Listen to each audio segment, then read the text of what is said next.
সংবাদ সবাইকে স্বাগত জানাচ্ছি। আমি ফিরোজ তোহা। শুরুতে সংবাদ শিরোনাম জানিয়ে দিব সর্বশেষ গুরুত্বপূর্ণ আপডেট সংবাদ। শুরুতে শিরোনাম। আওয়ামী লীগের নেতাদের উদ্দেশ্যে বিএনপির মহাসচিব মির্জা ফখরুল ইসলাম হুঁশিয়ার করে বললেন যে নিজেদের দাফন যেন সুন্দর হয় সেই চিন্তাই করেন।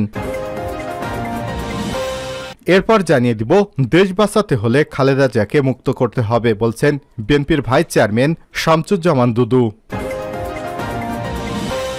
জানিয়ে দিব ভুয়া এনআইডির ছবি পাল্টাতে সুপারিশ করেছিলেন সাবেক সেনাপ্রধান জেনারেল আজিজ আহমেদ। সাবেক সেনাপ্রধান আজিজের ভাই জোসেফ মিথ্যা তথ্য দিয়ে 2টি জাতীয় পরিচয়পত্র নিয়েছেন, বাতিল হয়নি একটিও।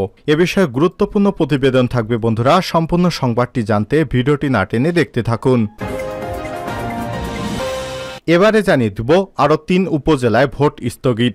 ঘূর্ণিঝড় রেমালের প্রভাবে ক্ষয়ক্ষতির কারণে আরও 3টি উপজেলায় নির্বাচন স্থগিতের সিদ্ধান্ত নিয়েছে নির্বাচন কমিশন ইসি। নতুন 3টি উপজেলায় স্থগিত হওয়া 87টি উপজেলায় ভোট হবে। এই সিদ্ধান্তের কথা জানিয়েছে নির্বাচন কমিশন ইসি। এবং সর্বশেষ জানিয়ে দিব আজই ফিলিস্তিনকে স্বীকৃতি দিচ্ছে ইউরোপের 3 দেশ।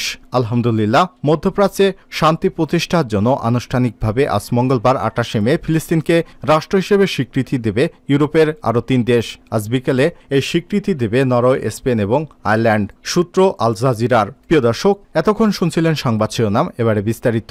তবে তার আগে আপনি কোন স্থান থেকে আমাদের সংবাদটি দেখছেন কমেন্ট করে জানিয়ে দিন এই সংবাদ সম্পর্কে আপনার মূল্যবান মতামত। প্রিয় দর্শক, আপনি যদি আমাদের চ্যানেল নতুন হয়ে থাকেন ভিডিওটি দেখতে দেখতে চ্যানেলটি সাবস্ক্রাইব করে রাখুন, যাতে করে আমাদের লেটেস্ট আপডেট সংবাদগুলো সবার আগে আপনার কাছে পৌঁছে যায়। এবারে বিস্তারিত।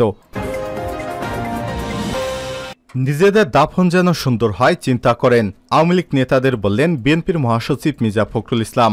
সরকারের সময় শেষ হয়ে গেছে বলে মন্তব্য করে বিএনপির মহাসচিব মির্জা ফখরুল ইসলাম আলমগীর বলেছেন এই সরকারের চতুর্দিকে শুধু দুর্নীতি আর দুর্নীতি। এ সময় তিনি আওয়ামী লীগের নেতাকর্মীদের উদ্দেশ্যে বলেন, আপনারা অনেক ঘোরাঘুরি করেছেন, আপনাদের এখন যা সময় হয়ে গেছে শুধু ঘোরাঘুরি করে লাভ নেই। মানুষ যেন মনে রাখে নিজেদের দাফন কাফন যেন সুন্দর হয় সে বিষয়ে চিন্তা ভাবনা করে তারপর সিদ্ধান্ত নিন। ক্ষমতা ছেড়ে দিন, আপনি চলে যান, আপনার সময় শেষ। মঙ্গলবার 28 মে দুপুরে এক আলোচনা সভায় প্রধান অতিথি হিসেবে বিএনপির মহাসচিব মির্জা ফখরুল ইসলাম এসব কথা বলেন। মুক্তিযুদ্ধে জিয়াউর রহমানের বীরোত্তমের ভূমিকা এবং তলাবিহীন ঝুড়ি থেকে সমৃদ্ধ বাংলাদেশ প্রতিষ্ঠায় তার অনন্য অবদান শীর্ষক এই আলোচনা সভার আয়োজন করে বাংলাদেশ জাতীয়তাবাদী মুক্তিযোদ্ধা দল। মুক্তিযোদ্ধা দলের ভারপ্রাপ্ত সভাপতি প্রকৌশলী নজরুল ইসলামের সভাপতিত্বে এবং সাধারণ সম্পাদক সাদেক আহমেদ খানের সঞ্চালনায় সভায় বক্তব্য রাখেন বিএনপির ভাইস চেয়ারম্যান শামসুজ্জামান দুদু, চেয়ারপারসনের উপদেষ্টা মোহাম্মদ আব্দুল সালাম আজাদ, অ্যাডভোকেট ফজলুর রহমান,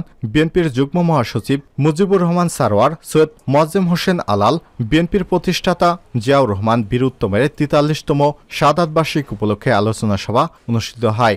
বিএনপির মহাসচিব মির্জা ফখরুল ইসলাম আলমগীর বলেন, জিয়াউর রহমানের স্বাধীনতার ঘোষণা শুনে আমরা ঘরে থাকতে পারিনি, সকলে রাস্তায় নেমে এসে যুদ্ধে ঝাঁপিয়ে পড়েছিলাম। তিনি 1975 সালের 7 নভেম্বর আবারও দেশের দায়িত্ব নিয়েছিলেন, বিভক্ত জাতিকে ঐক্যবদ্ধ করেছিলেন। খুব অল্প সময়ের মধ্যে বাংলাদেশকে একটি অভূতপূর্ব উন্নয়নের দ্বার প্রান্তে নিয়ে গিয়েছিলেন জিয়াউর রহমান। তিনি আমাদেরকে নতুন স্বপ্ন দেখিয়েছিলেন, মৃতপ্রায় জাতিকে তিনি স্বপ্ন দেখে উদ্বুদ্ধ করেছিলেন। তিনি সততার পরাকাষ্ঠা দেখিয়েছিলেন। তিনি সত্যিকার অর্থেই দেশকে তলাবিহীন ঝুড়ি থেকে সমৃদ্ধ বাংলাদেশে পরিণত করেছিলেন। তিনি বলেন, জিয়াউর রহমান সাহেব আমাদেরকে একটি নতুন ভূখণ্ড এবং নতুন একটি জাতিসত্তা উপহার দিয়েছিলেন। তিনি বহুদলীয় গণতন্ত্রের প্রবক্তা এবং সমৃদ্ধ বাংলাদেশের স্থপতি। এ সময় ঘূর্ণিঝড় রিমালের নিহতদের জন্য শোক প্রকাশ করেন বিএনপির মহাসচিব। তিনি বলেন, ক্ষতিগ্রস্তদের পাশে দাঁড়ানোর আহ্বান জানাই দলের নেতাকর্মীদের। একই সঙ্গে ফিলিস্তিনের রাফা সীমান্তে ইসরায়েলি বাহিনীর বর্বর হামলায় নিহতদের জন্য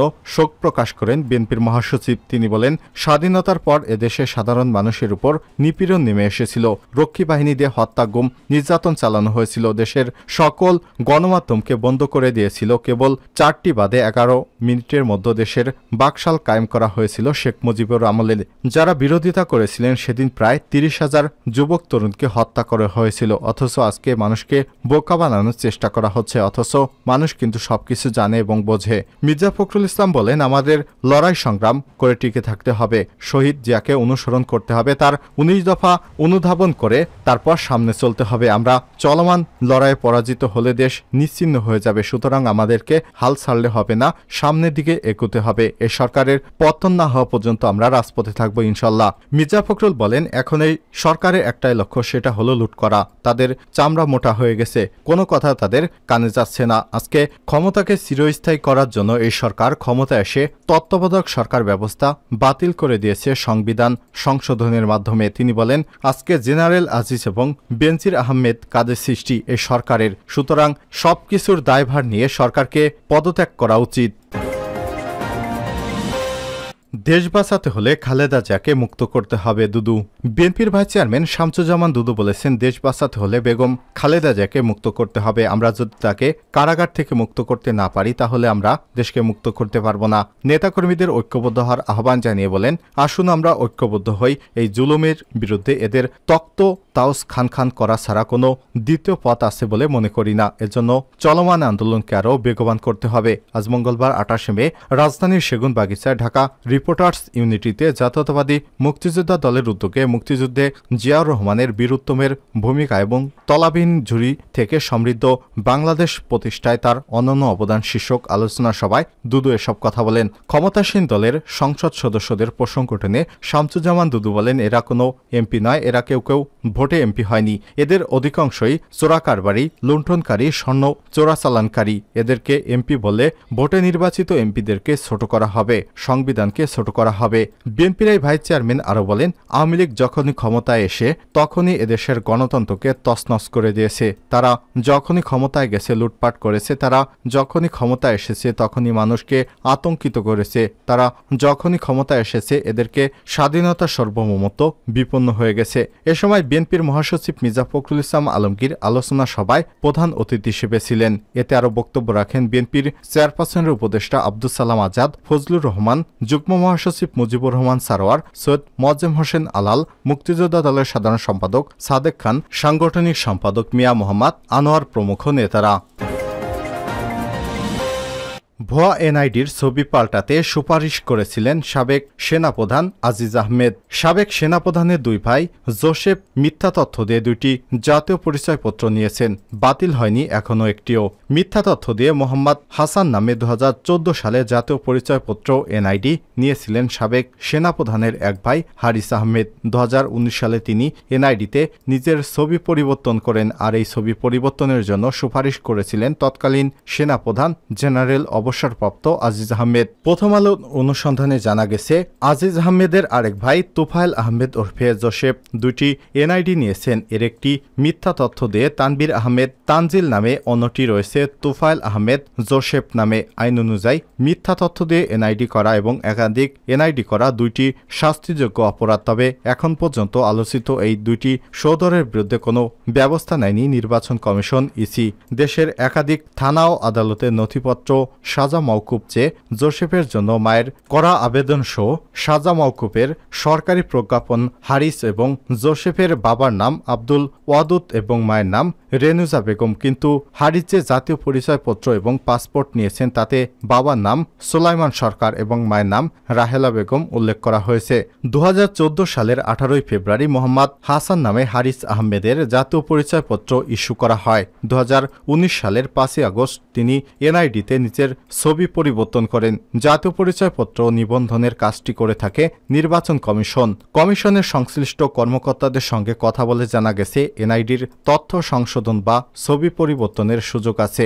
সাধারণত এ কাজে সময় লাগে, তবে প্রভাবশালী কারো সুপারিশ থাকলে কাজটি দ্রুতই করা যায়। আর কোনো সংশোধনের ক্ষেত্রে কেউ সুপারিশ করে থাকলে কর্মকর্তারা সুপারিশকারীর নাম আবেদনের সঙ্গে রেফারেন্স হিসেবে লিখে রাখেন। ওই আবেদনপত্রটি সংরক্ষণ করা হয়। এভাবে সুপারিশকারীর নাম লিখে রাখা হয় মূলত পরবর্তী সময়ে কোনো সমস্যা হলে যাতে সহজে বের করা যায় কার সুপারিশ ছিল। অনুসন্ধানে জানা গেছে 2019 সালের 5 আগস্ট ছবি পরিবর্তনের আবেদন করেন মোহাম্মদ হাসান অর্থাৎ আজিজের ভাই হারিস। ওই দিনই ছবি পরিবর্তনের পুরো প্রক্রিয়া সম্পন্ন করা হয়। তার আবেদনের রেফারেন্সে লেখা ছিল general Aziz Ahmed CAS. CAS হল চিফ অব আর্মি স্টাফ, অর্থাৎ তিনি সেনাবাহিনীর প্রধান। জাতীয় পরিচয়পত্র নিবন্ধন আইন অনুযায়ী জাতীয় পরিচয়পত্র পেতে উদ্দেশ্য প্রণোদিতভাবে বা জ্ঞাতসারে কোনো মিথ্যা বা বিকৃত তথ্য দেয়া অথবা তথ্য গোপন করা দণ্ডনীয় অপরাধ। এ অপরাধের শাস্তি অনূর্ধ্ব 1 বছরের কারাদণ্ড এবং অনধিক 20,000 টাকা অর্থদণ্ড অথবা উভয় দণ্ডে দণ্ডিত। কোনো ব্যক্তি জাতীয় পরিচয়পত্র জাল করলে বা জ্ঞাতসারে ওই জাতীয় পরিচয়পত্র বহন করলে তিনি 7 বছরের কারাদণ্ড এবং অধিক 1 লক্ষ টাকা অর্থদণ্ডে দণ্ডিত হবেন। কোনো ব্যক্তি পরিচয়পত্র জাল করার কাজে সহায়তা করলে তাকে সাজা 7 বছরের কারাদণ্ড এবং অনধিক 1 লক্ষ টাকা অর্থদণ্ড। মিথ্যা তথ্য দিয়ে করা ভাইয়ের এনআইডির ছবি পরিবর্তন। সাবেক সেনাপ্রধান আজিজ আহমেদের যে সুপারিশ করেছিলেন তা উল্লেখ রয়েছে আবেদনপত্রে, তবে তিনি প্রথম আলোর কাছে দাবি করেন এ অভিযোগ সঠিক নয়। আরও 3 উপজেলায় ভোট স্থগিত। ঘূর্ণিঝড় রেমালের প্রভাবে ক্ষয়ক্ষতির কারণে আরও 3 উপজেলায় নির্বাচনে ভোট স্থগিতের সিদ্ধান্ত নিয়েছে নির্বাচন কমিশন ইসি। নতুন 3টি উপজেলায় স্থগিত হয়। মোট এখন 87টি উপজেলায় ভোট হবে। মঙ্গলবার এই সিদ্ধান্ত জানায় ইসি। স্থগিত হওয়া উপজেলাগুলো হল নেত্রকোনার খালিয়াজুরি এবং চাঁদপুরের কচুয়া ও ফরিদগঞ্জ। নির্বাচন কমিশনের পরিচালক জনসংযোগ মোহাম্মদ শরীফুল আলম জানান, খালিয়াজুরি উপজেলায় সড়ক সংযোগ বিচ্ছিন্ন এবং কচুয়া ও ফরিদগঞ্জ উপজেলায় ইভিএমের বিদ্যুৎ সংযোগ বিচ্ছিন্ন থাকায় নির্বাচন স্থগিত করা হয়েছে। এর আগে সোমবার 19টি উপজেলা পরিষদ নির্বাচন স্থগিত করে কমিশন। স্থগিত হওয়া উপজেলাগুলো হল বাগেরহাটের শরণখোলা, মোড়লগঞ্জ এবং মংলা, খুলনার কয়রা, পাইকগাছা ও ডুমুরিয়া, বরিশালের গৌরনদী, আগেলঝাড়া, পটুয়াখালী সদর, মির্জাগঞ্জ এবং দুমকি, পিরোজপুরের মঠবাড়িয়া, ভোলার তজুমউদ্দিন, লালমোহন, ঝালকাঠি, রাজাপুর ও কাঠালিয়া, বরগুনা, বামনা এবং পাথরঘাটা এবং রাঙামাটির বাঘাইছড়ি। 6ষ্ঠ উপজেলা পরিষদ নির্বাচনের 3য় ধাপে 109টি উপজেলা পরিষদ নির্বাচনের তারিখ চূড়ান্ত করে তফসিল ঘোষণা করেছিল নির্বাচন কমিশন ইসি। এর মধ্যে 87 উপজেলায় ভোট গ্রহণ হবে আগামী 29 মে।